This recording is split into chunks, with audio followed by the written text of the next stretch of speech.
Hey there, listeners. Katherine here, your friendly host and executive producer. So, guess what, guys? Right now, I should be recording an episode, but actually, I'm in Croatia at the moment. I'm speaking at a fabulous wine festival called Pink Day. I'm super excited. But I didn't want to leave you all hanging, so in place of our regular programming, we are bringing you a greatest hit episode in honor of Earth Week, which, side note, not that anyone cares, but I grew up in Seattle and my parents actually know Dennis Hayes, the founder of Earth Day. So that is my big bragging right this week. Anyway, for this Earth Week, we wanted to revisit a very popular recent episode. It was one of 6 we did last summer, focusing on Napa Rise's 6 pillars of sustainability. Now, the mastermind behind those 6 pillars of sustainability is the brilliant Anna Brittain, friend of mine, executive director of Napa Green. And I actually saw Anna recently up here in the Willamette Valley, where she came to speak at the annual conference of LIVE, that's Low Input Viticulture and Enology. And one of the things she talked about was a really, really exciting bit of news that Napa Green announced back in November. And that was that Napa Green has become the first sustainable wine growing certification worldwide to require the phase out of synthetic herbicides, including Roundup. Wow. That was big, big news. I have been thinking about this episode that we recorded last summer.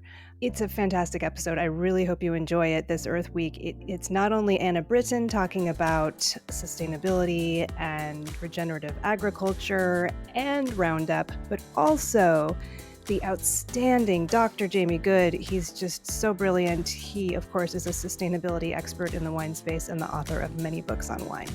So this was just a really fun conversation. And of course, Martin Reyes, Master of Wine, co-founder of Napa Rise, very active with Napa Green, is part of this conversation as well. It's a really fun one for Earth Week, so I just wanted to pull it back up and listen to it again, and I hope that you enjoy it as well. So without further ado, please enjoy this episode.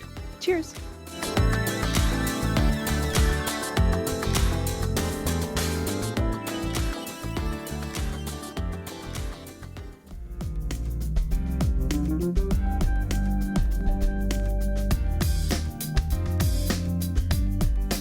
Well, hello and welcome to The Foretop. It's a roundtable discussion of today's hot button topics in the wine world. I am your host, Katherine Cole. And I'm your host, Martin Reyes, Master of Wine, and we're drawing to the close of our sustainability season here at The Foretop, which means it's time to discuss the 6th pillar, Katherine, and that is climate action and regenerative agriculture. Yes, this is it. We're rounding up the season with the 6th pillar, and I'm really curious to get into this conversation. And I think some of our listeners may have heard this buzz phrase, regenerative agriculture, and wondered what it means exactly. So I'm interested to hear more about this and why it's part of the 6th pillar, why it's part of the huge overriding topic of climate action. There's a lot to talk about today. Yeah, Katherine, as we've gone through the 5 previous pillars, water, energy, waste management, DEI, social justice, I think the key here is that we understand the systemic nature of sustainability, and they are deeply interrelated. The pillars are, and that's what really the message is about the 6th pillar. Oh, I can't wait to get into that.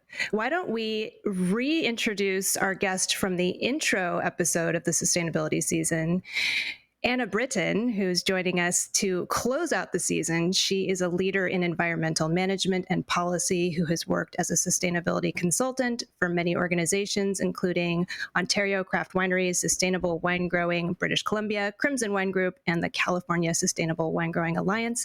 She's currently the executive director of Napa Green and co-founder, along with this guy right here, Martin of Napa Rise. Anna, it's so lovely to see you again. Thank you so much for having me back and for doing this sustainability series. Welcome back, Anna. And we're also joined by the world famous Dr. Jamie Goode. Jamie is the author of 5 books on wine, including the most relevantly and most recently, the book on regenerative viticulture. He is a wine columnist for the Sunday Express in the UK and a contributor to a number of wine publications and a regular international wine judge and lecturer. Jamie, welcome. Thank you. It's great to be here. Looking forward to this discussion. Yeah, thanks for joining us in the evening your time. We really appreciate it, Jamie. And we want to pose the first question of the day to you because we know you put years of research and writing into the book Regenerative Viticulture, which listeners you should run out and buy immediately. So we are going to ask you to do the impossible and define what is regenerative viticulture, and can you do it really quickly? Ready, set, go. The clue is in the name. Regenerative means that one of the goals of regenerative viticulture is restoring life to the soils, so regenerating the life of the soils. More specifically, it's the application of a branch of science called agroecology. So it's seeing the vineyard as an ecosystem, and you want to get this ecosystem working so that the ecosystem does the job that currently in more conventional viticulture, the inputs are doing. So you're reducing inputs, you're increasing resilience, you're increasing biodiversity, and you're creating an ecosystem that works not just above the ground, but also below the ground. And I'd love to jump in as well with a little more on the definition, just because I feel like regenerative viticulture has become like the latest kind of a little bit of an eye roll, similar to how sustainability has been over the years of, oh, it's the latest term, what's the real substance behind it? So I thought I would just share some of the kind of grounded examples of what we work with grower members on, which is these kind of win-win-win practices like compost and cover crops and reduced tractor passes and reduced use of synthetic pesticides and fertilizers, which we'll talk more about, and bringing animals into the vineyard that do all these great things, increase water and nutrient retention, and increase the happy microbes in the soil and the soil organic matter. Importantly, as Jamie was just saying, make the vines more resilient to disease and drought and heat stress, but also store more carbon in the soil, which is both good for the soil, but is also a really proactive role that farmers can play in climate change mitigation. And that relates to our climate action and regenerative ag conversation. So I wanted to throw that in there. So, Anna, what would you say to a vineyard owner who says, oh, I just got my Napa green certification. Do I have to go get a regenerative farming certification too? I just heard that a vineyard in Oregon, Troon Vineyard, is the second vineyard in the world, fourth farm overall to receive the Regenerative Organic Alliance's certified gold designation. And I'm just wondering, what do you say to folks who are asking about, is this another certification I have to get? That's a timely question. So we actually have a number of members that are pursuing both. And I was actually just giving a presentation with the head of the Regenerative Organic certification. I was just talking about, some of the ways we're similar and differ. And in many ways, there's many synergies. We have a prohibited and restricted pesticide list, and we also have a gold level that acknowledges members who are herbicide and neonicotinoid free. Say that 10 times fast. But we don't require organic. So that's kind of one difference from regenerative organic. I think there's some ways we go a little bit deeper, like around the social justice, diversity, and inclusion. And I think there's some areas like animals in the vineyard that or in the farm that they go a little bit deeper. So in many ways, there's a lot of complements, and most of our members don't feel that they need both, but we do have a couple pursuing it, and I'm curious to hear their feedback on the comparison between the two.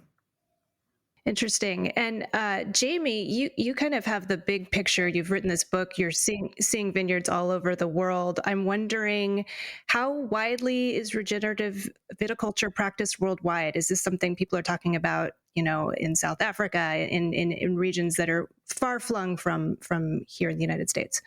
Well, I've seen quite a lot of interest in various aspects of regenerative viticulture in France, for instance.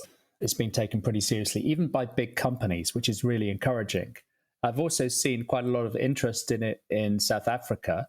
You see, some of these things that are part of the regenerative toolkit are being applied already in forward-thinking wine regions where viticulturists are doing good things. I mean, the scientific basis behind regenerative farming isn't anything particularly new.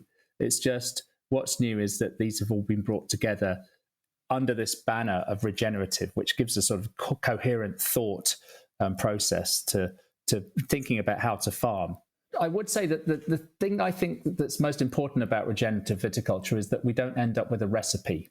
I think some other farming systems, you've got a recipe which has been applied worldwide in very different situations. And I think this is the thing about viticulture is when you travel, you'll see that different regions have got very different challenges, very different opportunities. And to create a recipe or a checklist of things that should be done by anybody who wants to farm regeneratively, I think would be a mistake. I think instead it should be offering people a toolkit of sort of regenerative approaches like cover cropping, like composting, like agroforestry, like incorporating animals in the vineyard, all these sorts of things that are ways of producing a vineyard that's far more sustainable, truly sustainable in the long run. And then letting people use their intelligence and their local knowledge of the situation they're in to then apply elements of this toolkit. And so in some ways, if we're going to talk about certifying regenerative, rather than a checklist and the point scoring, for each thing you do, I think it would be much better to look at the performance. What improvement has there been? Where did it start and where is it now? And that would involve, I guess, having some reliable metrics that could assess, how regenerative a vineyard is.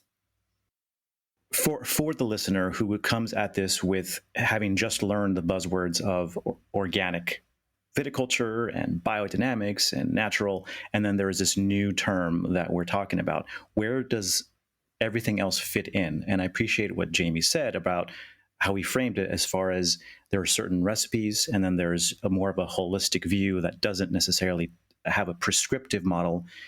I think what's interesting is to ask the question, how does it all fit the umbrella of the term regenerative viticulture?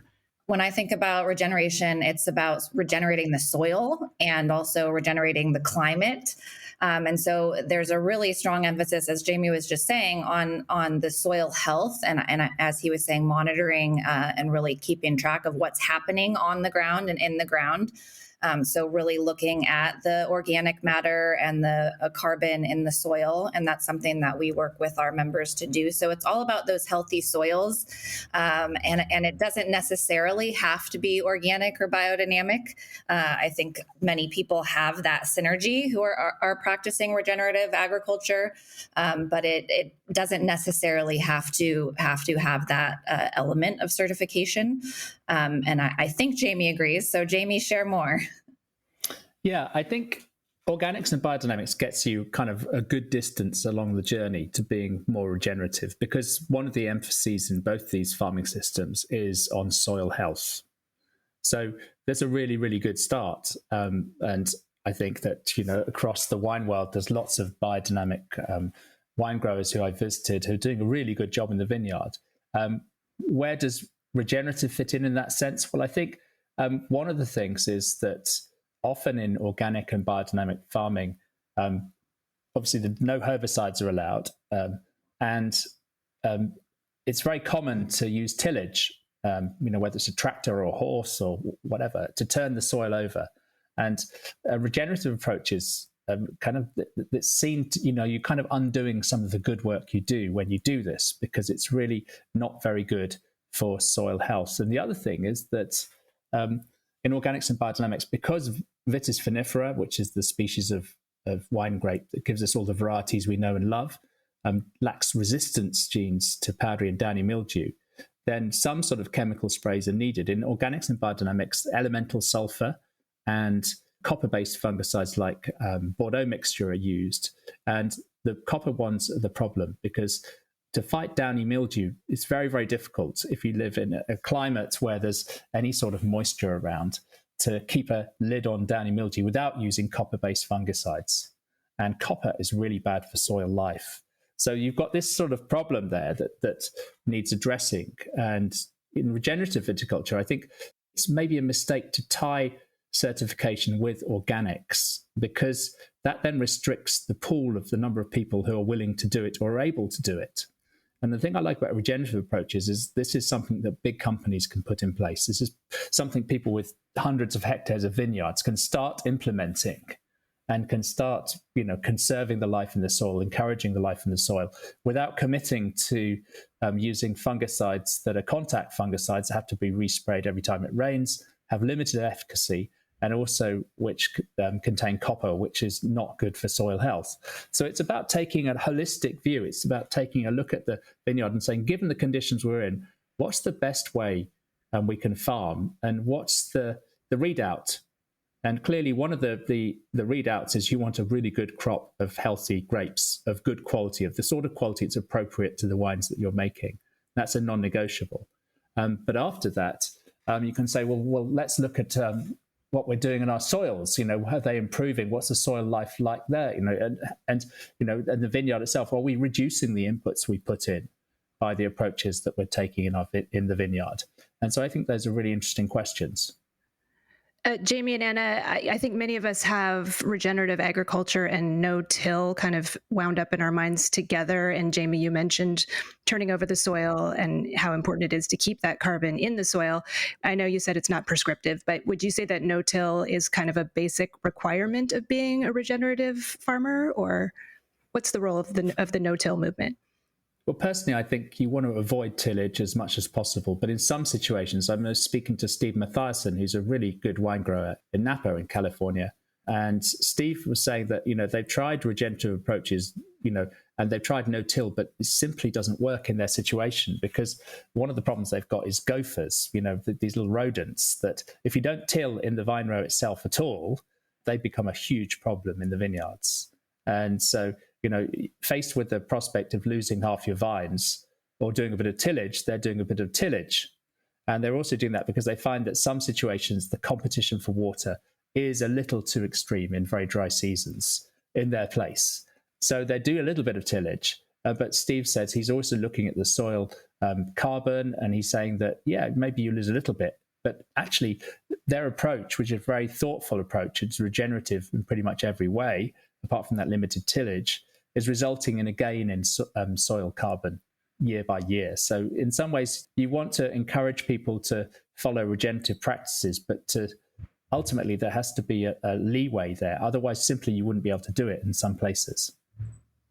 Yeah, I really appreciate that you asked that question, Katherine, because that's a question we get a lot. And we don't require that our grower members practice no tillage. So Jamie and I are very aligned on this. But we do really encourage what's called conservation tillage or reduced tillage, maybe just every other row or just reducing the number of passes. And there's a lot of benefits to that, even if you aren't going all the way to no-till, as Jamie was just saying for Steve, who I've also talked to about the tillage issue. So yeah, it's an important distinction. Yeah, and I think that it's all about, getting things growing in the vineyards. Biodiversity is one of the keys to regenerative approaches. The more life you can bring into the system, the more resilient the ecosystem is, and the more sort of ecosystem services you get that reduce the inputs. But sometimes it requires a bit of bravery, because you've got to these things, they're almost paradoxes you have to balance. And so if you're in a dry Mediterranean climate, water is obviously at a premium at certain points in the year. But at the same time, if you don't have anything growing there, then the soil structure suffers. And when the rain does come, it doesn't infiltrate the soil very well. And obviously, we also know that soil organic material is really good at holding water. I think Mimi Castile said recently that improving the soil organic carbon by 1% resulted in an acre being able to hold 68,000 litres more water. If you can get soil organic material in place, then when you get the water into the soil, it's going to stick around a bit longer and be more accessible to the plants. Wow. So it's this contrast, you've got this contrast between, you don't want competition with the vines at certain points of the year, but it's a very arid climate. But at the same time, if you don't have other stuff growing there, the soil structure isn't going to be conducive to infiltration by rain when it does occur, and you won't have much to hold the water in the soil at that point. So it does require a bit of courage and a bit of experimentation, I think. I just wanted to quickly mention that Mimi Castile is an outspoken proponent of regenerative agriculture, and she is based here in the Willamette Valley, and she is from the Bethel Heights family, just in case people want to look her up and all her amazing work. Yeah, so I just have to jump in and say how happy we were to have had Mimi Castile with us at the Rise Climate and Wine Symposium on April 13th. That was our event focused on proactive farming and soil health and biodiversity. And yes, she is such a champion. So great to have her involved. And Jamie, your example using Mimi's analysis of how much water retention increases in the soil underscores the interrelated aspect of systemic climate action and sustainability. Right? We could talk about the water pillar of water efficiency and water conservation, and when we talk about soil health, that increases the retention of water and reduces that impact. You mentioned, Jamie, again, the word recipe, right? Where there's a prescriptive yes and no, a binary do this or don't do that nature of some of the practices, viticulture practices, organic, biodynamic, whereas regenerative farming may be seen as goal-oriented instead of recipe-oriented. That's a very good summary, I think. I'd encourage anybody who's producing a sort of a certification program to think about looking at some sort of results-oriented certification rather than process-oriented certification. Mm-hmm. That is exactly what we do. I love it. We're looking at the results. So we let people pick and choose from the kind of toolkit, as you mentioned, the recipe book, and then track the results on the ground. So yes, absolutely agree.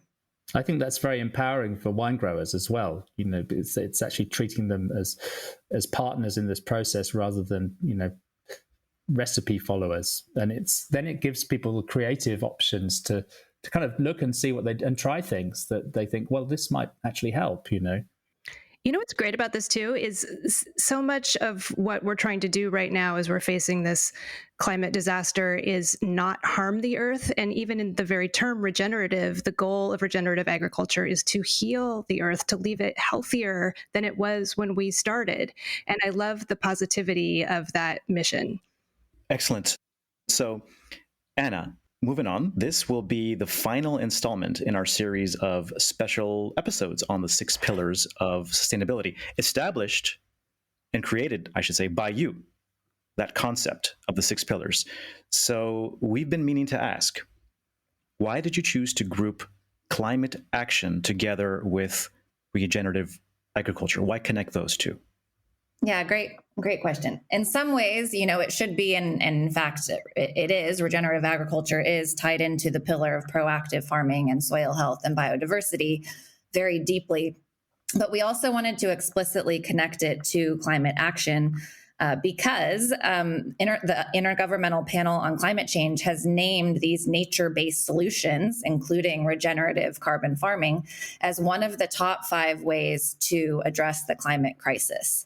So these types of practices have all these benefits that we've been talking about in terms of resilience to disease and drought and heat stress and water infiltration and retention, but also store carbon. It's this proactive role, as I said, that farmers can play in being a part of the solution. And so it's so critical. These regenerative practices are so critical to addressing the climate crisis that we really wanted to explicitly connect the 2 topics, even though, as you said, all 5 of the preceding pillars roll into climate action and help reduce the carbon footprint. But regenerative agriculture is particularly important to bring to the top. That makes perfect sense. You just reminded me, Anna, of the wonderful biologist and author Anne Brittain, based in Seattle. I got to know her work through LIVE, the Low Input Viticulture Enology organization here in Oregon. And I was just listening to an interview with her, and she just has such a great way of framing things. She said, I'm not quoting directly, but something along the lines of, carbon is life in the soil and death in the air. And that, to me, tied together, okay, regenerative agriculture, putting that carbon into the soil and creating life from it. There's a fixed amount of carbon on this earth. Let's put it back in the soil instead of releasing it in the air. I love that. I hadn't heard that quote before. I'm going to use that. She's very quotable. Hey, Anna, how tired are you of getting the glyphosate question? Yeah, I could talk for a whole episode about that. Pretty tired. I think one of the issues there, so glyphosate is Roundup, for those who don't know that. is it's just one herbicide. It's absolutely the most prolific herbicide. Is it an herbicide I wish were illegal? Absolutely. But I think there's a lack of understanding that there's a whole group of herbicides available to growers. And so if you just say, let's get rid of Roundup, many, let's say, growers are just shifting to another herbicide, and that has its own risks and its own problems. And I think the other issue there for me, and I use this term kind of, we're missing the climate for the weeds a little bit. You know, we are in a climate crisis. We have to act so quickly to make change. Jamie made this same point. If you tie it to requiring organic, it limits the number of people at the table. And we need as many people at the table as possible, moving as quickly as possible. And pesticides and herbicides are just one small piece of the overall picture. I mean, our vineyard program has 6 elements, and that's including, you know, water and forest health and carbon farming and how you handle your burning of your wood waste and your forest tree waste, and social justice and diversity and inclusion. So there's so many other holistic, systematic elements that we need to be thinking about. And I just feel like we get overly myopic when we're just focusing on the Roundup question. Yeah, as a scientist, it really frustrates me the way people have approached glyphosate, because glyphosate is harmless. We don't have the chemical pathways in our bodies that glyphosate attacks, which is the shikimate pathway. So, you know, glyphosate is not a dangerous herbicide. It's actually quite safe, but it is a herbicide. And let me clarify that a little bit. What I'm saying is that I don't like glyphosate because I don't like herbicides, because it takes the use of herbicides removes things growing in the vineyard. And when you don't have things growing in the vineyard, you don't have life in the soils, and you lose soil structure, you get compaction. And also glyphosate acts as a chelator as well. So it actually affects the nutrition that the vine receives. So I think we should avoid herbicides full stop. But I think that the current dialogue is based on ignorance, where people think glyphosate is actually really dangerous. It's actually much better than the alternative herbicides. It's the least bad option when it comes to herbicides. And if people ban glyphosate, then all the growers will do is they'll just use other herbicides. And I've even heard organic growers talking about using organic herbicides. And I think this is completely wrong-minded. It's the killing the plants that grow in the soil other than the vines, that leads to the loss of life in the soils. So that's kind of something that frustrates me a little bit, because it's very unscientific, the dialogue, and it's very emotional, and it's based on a lot of ignorance and unwillingness to actually investigate the issues to see what they are. And so I'd also say that, you know, I went to a conference in Arles in France, and Nigel Greening made a really interesting contribution. He said that climate chaos, you know, global warming, is like a heart attack. You deal with a heart attack. You don't stand around giving people advice about their diet and, you know, you shouldn't smoke, you shouldn't drink so much, you know. You deal with the heart attack, and that's what we have to do with the climate crisis. Sustainability can come later, in effect. That's the emergency that faces us. So we need to do all we can in the face of climate chaos to try and, you know, do something about this heart attack that the world is facing. The other stuff can come later. First of all, you save the patient. And I think in terms of regenerative farming, I think that sometimes you could say, well, actually, given the resources that are involved, and obviously an element of sustainability is financial sustainability, maybe one use of glyphosate a year, and then, you know, allowing other things to grow in the vine row and, you know, working in a more organic way could be the best way for that particular situation. You just don't know.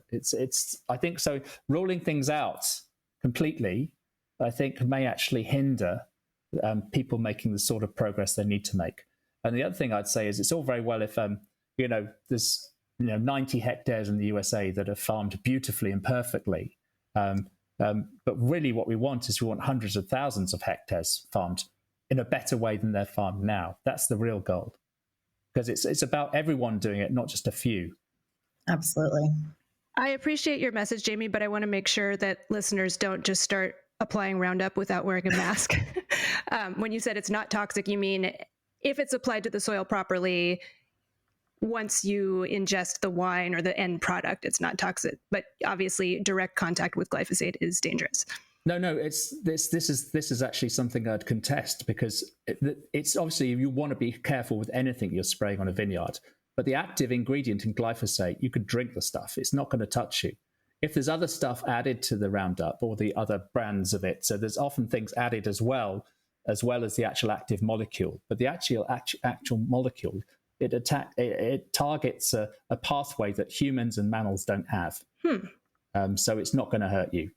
I mean, I think we might have to agree to disagree on this one. I think just from the science I've reviewed, I do think that really sustained exposure to glyphosate has been shown to create health risks. But I do think that most growers are applying this very safely. And in that case, as you were saying, Katherine, there isn't a risk as it ends up in any way in the wine. It is a powerfully ensconced word, both Roundup and glyphosate, in the collective consciousness of people that pay attention to this stuff, right? And there's science beyond over my head and not over Dr. Jamie Goode's head, but that it's a powerful.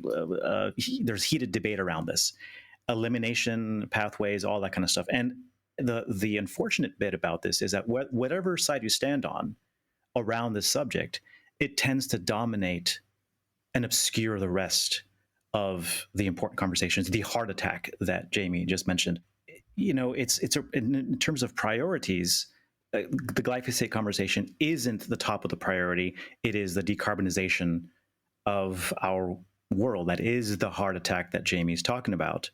When we consider with Napa Green, as some of you may know, I'm on the board for Napa Green. When we consider the glyphosate and Roundup issue, it wakes up all kinds of emotional opinions about the subject. Some people are like, "Oh my gosh, finally, thank you. That's the most important thing. Now I can support Napa Green." And other people are like, the reality is that we kind of have to use it once or twice a year to apply to sustain our business, whereas we're focusing on other things like reducing our glass weight, taking less business trips, right? Increasing our water or energy efficiencies. And that's really where I see the conversation taking place, the systemic nature of this, which is why this is the sixth pillar. Yeah, another way we talk about it is you want to focus on what you do want to do, the things we do want to do to encourage life and diversity and taking action, and not focus so much on the don't do, right? The things that we don't want to do. Let's focus on the do, the positive, the action, the getting in motion, I think is very critical. Yeah, and on that line, I'd say the problem with herbicides, it really is that, it's hard to achieve the goals of having more life when you use herbicides. I mean, if you can use herbicides and you can show an increase in your soil organic material and your soil structure, and you can avoid compaction, and you can, all these things, then go ahead and use them. The issue is that it's very hard to reach your regenerative goals when you're not allowing anything to grow in the soil. And the knock-on effects of not having plant roots in the soil are massive, and plants release between 10 and 40% of their photosynthates into the soil. They're doing it for a very good reason, because they're encouraging the soil life, they're encouraging mycorrhizal growth, they're encouraging all these things that create a living soil that then does all these wonderful ecosystem services for the vineyard. Well, I think we're almost ready to wrap, and I'm just wondering, Anna and Jamie, if you have any kind of final takeaways you want to leave our listeners with as we close out this season on sustainability, especially on this note of climate action. We do hear a lot of there's a lot of bigger growers or larger companies that can afford to do this, but can the smaller growers or smaller vintners or winemakers really afford to do this? And so I have to always jump in on that question around how many actual opportunities there are. And I know I've shared this earlier, to actually cut the bottom line. Jamie referred to that economic sustainability element, to actually save money as you're improving energy efficiency, as you're improving water efficiency, which reduces the energy used to transport heat and treat that water, as you're reducing waste and waste management pickups. There's all kinds of financial benefits as you're lightening glass and then often reducing shipments and reducing costs. And I think the other thing that we have to really talk more and more about is that connection between sustainability and regenerative agriculture and the quality of the fruit and the quality of the wine that is coming from these practices. And I've seen so many growers, one that comes to mind, Julie Johnson at Tres Sabores, very small operation that sees so many quality benefits from having invested in these practices. So that's another important point I want to make. And I'd say two things. First, I'd say that people have to work in vineyards, and it must be so much more pleasurable working in a vineyard where there's lots of life, where it really is an ecosystem that's buzzing with energy, with life, with insects, with plants. So I think that's really exciting. And secondly, I really am so enthused about regenerative viticulture because its basis is science. Its basis is really good science applied in intelligent ways. And it's just that in the past, our scientific understanding of viticulture was very limited. But now I think we're beginning to see with this increasing awareness of the importance of soil life and of the interactions between different organisms within an ecosystem like a vineyard.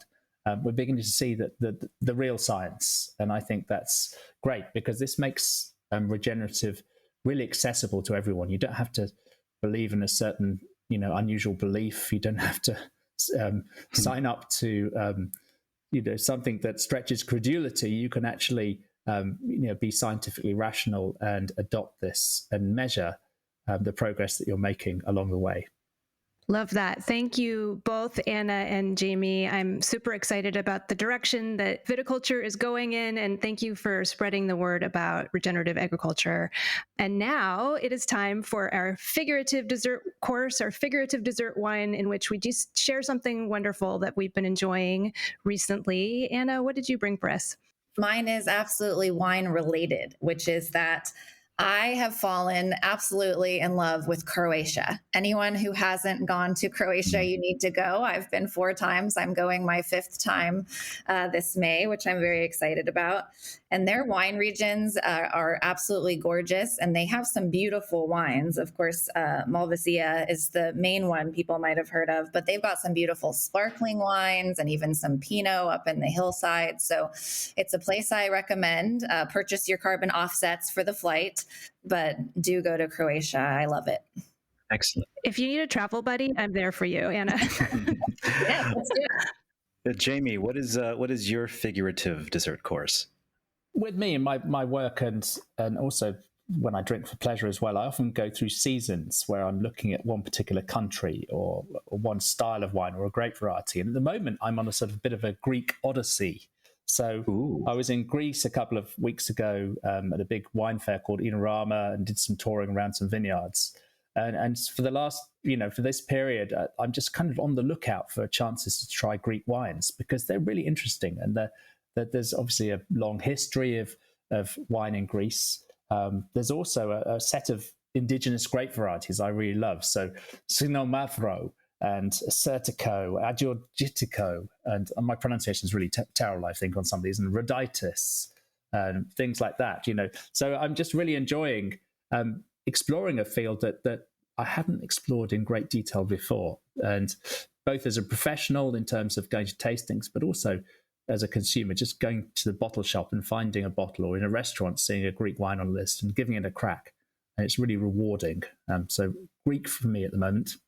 Jamie, I'm thrilled that you mentioned that because we met recently in LA with the Perfectly Imperfect wines, and you brought out Lopez de Heredia as an example, the white. It's something that we import in California. And we have a juicy selection of Greek wines that I'm starting to get into as an importer. From Nausa, we got the Amantakos, Karanika, Zoinos, Tetramitos, Monvasia, Patrianakis from the Crete Islands. And hearing you talk about them this way, Vaeni even, my pronunciation is even worse than yours. Don't worry about that. And I bring them in business wise. That's music to my ears to hear that, and I think to also mention to our listeners, give Greek wines a chance, just for the reasons that Jamie just mentioned. Very cool. Let's all get together in person and have a Zina Mavro, which I'm sure I'm saying wrong, but beautiful wine. Excellent. All right, so my dessert course There's a lot of evils and problems with Instagram, but there's some positives too. And I started to follow this gentleman who is Creative Explained, and it's a gentleman that is putting out these really cool tips. He shows you how to save the parts of vegetables or produce that you normally throw out and either regrow them, or salvage them or repurpose them. And he has a book called Don't Throw It Out. And it's plant hacks, kitchen hacks, tips and tricks. And one of my favorite things I learned about recently is how you use your coffee grounds, put them into some water, throw some cinnamon in, and then you have this natural plant fertilizer with a bunch of nitrogen, potassium, phosphorus. And it's fascinating just how much we can extend the life of the things that we consume or reduce the amount of waste if we learn a little bit of these tips and tricks. So to me, Creative Explained is someone worth following if you care about this kind of stuff. Ooh, that sounds wonderful. I'm going to check that out. Thanks, Martin. Yeah, of course. And for my dessert, I have been enjoying the series Getting Warmer with Kal Penn, the actor and comedian Kal Penn. I think he's best known as Kumar in the Harold and Kumar movies, but he actually took a break from acting to work as a staffer in the Obama administration and is really smart about policy and issues and has this series. I found it on the Bloomberg website, and it's a terrific overview of the climate crisis. But, Kal Penn is also a comedian, and so he just has a really kind of wonderful way of delivering the message. He also talks about innovative solutions that are being developed right now, so it's not all gloom and doom. And one moment in the series that really stuck with me is this company called Sky Cool Systems that has developed air conditioning that does not require electricity. And the founders were inspired by something called a yakchal. I'm probably going to pronounce that wrong. I probably did pronounce that wrong, which is a 2,000-year-old method of making ice in the desert and storing it indefinitely, basically just harnessing the Earth's natural night cooling effects. So it sort of drove home to me the point that all the resources we need to fight this climate issue are right here in front of us. And it just takes some smart minds and some ingenuity. And I think we can do this. We really can. So thank you, guests. Listeners, you can read about our guest, Dr. Jamie Goode, and read his extremely influential wine blog at wineanorak.com. And by the way, Jamie, for those of us who are American, what is an anorak? So an anorak is an outer garment, a coat, usually quite a big coat with a hood.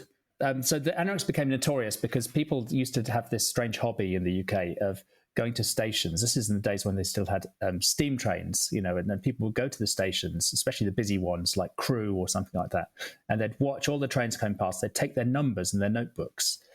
So these train spotters became known as anoraks because frequently they'd be wearing the anorak as their garment of choice.